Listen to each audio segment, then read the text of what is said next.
राम मंदिर की प्राण प्रतिष्ठा कर रहे थे पीएम मोदी, उधर अयोध्या से 1199 किलोमीटर दूर धरती फाड़ कर प्रकट हो गए पवन पुत्र हनुमान। साक्षात हो गया ऐसा चमत्कार, हाथ जोड़कर कहने लगे लोग आ गए सरकार।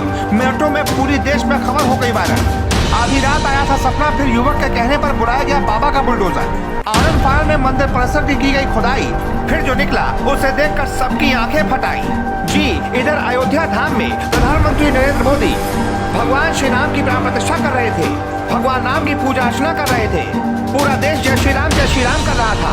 पूरे देश में वक्त से 9 महीने पहले ही दिवाली आ गई थी। उधर लगभग अयोध्या से 1199 किलोमीटर दूर भी एक ऐसा चमत्कार हो गया जिसने ये साबित कर दिया कि वाकई अयोध्या में भगवान राम आ गए हैं।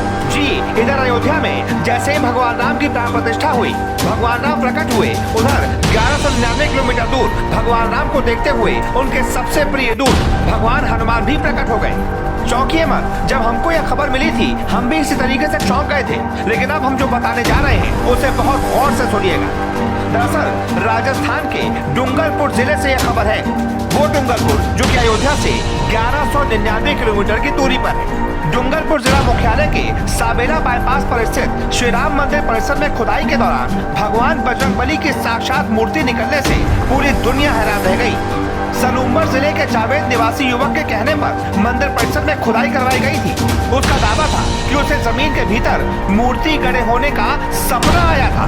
भगवान हनुमान ने खुद सपने में आकर बताया था कि मेरी मूर्ति यहाँ पर गड़ी है, मुझे यहाँ से निकलवाओ। इसके बाद जब इस शख्स ने अपने सपने के बारे में मंदिर परिसर में पंडितों को बताया, आसपास के लोगों को बताया, उसके बाद इसकी बात मानते हुए जेसीबी मंगाई गई, यानी कि बाबा का बुलडोजर मंगाया गया। और बाबा के बुलडोजर से जैसे ही खुदाई की गई, वहाँ सच में एक बजरंगबली की मूर्ति जमीन के अंदर से निकल आई, जिसको देखकर हर किसी की आंखें फटी की फटी रह गईं।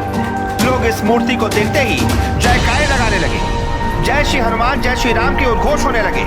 दरअसल नवाडेरा गांव में सोमवार सुबह श्री राम उत्सव के तहत शोभा यात्रा निकाली गई। इसके बाद वहां सलूम्बर जिले का रहने वाला युवक लक्ष्मण पहुंचा और उसने श्रद्धालुओं को बताया कि उसे भगवान श्री राम ने 3 बार सपने में आकर बताया था कि मंदिर परिसर में भगवान हनुमान की मूर्ति गड़ी हुई है। पहले तो लोगों ने युवक की बातों पर भरोसा नहीं किया, लेकिन जब लक्ष्मण अपनी बात पर और जोर देता रहा तो श्रद्धालुओं ने जेसीबी मशीन मंगवा ली। जेसीबी मशीन से मौके पर ही लोगों के सामने मंदिर परिसर में खुदाई करवाई गई। जैसे ही 5 फीट की खुदाई पूरी हुई, मौके पर हनुमान जी की मूर्ति देखकर लोग दंग रह गए। लोगों को अपनी आंखों पर यकीन नहीं हुआ। इसके बाद तो श्रद्धालुओं में खुशी की लहरी दौड़ पड़ी। लोगों को लगा कि उधर भगवान राम आए हैं, तो इधर उनको देखते देखते उनके दूत हनुमान भी आ गए। मूर्ति को निकलवाया गया। सूचना पर कोतवाली पुलिस मौके पर पहुंची। हनुमान जी की मूर्ति के दर्शनों के लिए बड़ी संख्या में लोगों की भीड़ जमा हो गई। श्रद्धालुओं ने बजरंगबली के जयकारे लगाते हुए जमकर आतिशबाजियां की और जैसे ये खबर मीडिया वालों को लगी, सब तुरंत कैमरा लेकर मौके पर पहुंच गए। अब ये पूरी खबर सोशल मीडिया पर आग की तरह वायरल है। हर राम भक्त इस खबर को बहुत गंभीरता के साथ देख रहा है, खुशी के साथ देख रहा है कि हमारे भगवान श्री राम तो आ गए, साथ ही साथ हनुमान भी आ गए। अब इससे ज्यादा हमें कलयुग में और चाहिए क्या? तो कैसी लगी हमारी ये खबर? अगर अच्छी लगी तो आप भी अपनी राय दीजिए और साथ ही साथ भगवान श्री राम के लिए कमेंट में एक बार जय श्री राम जरूर लिखिएगा और इस खबर को शेयर जरूर कीजिएगा।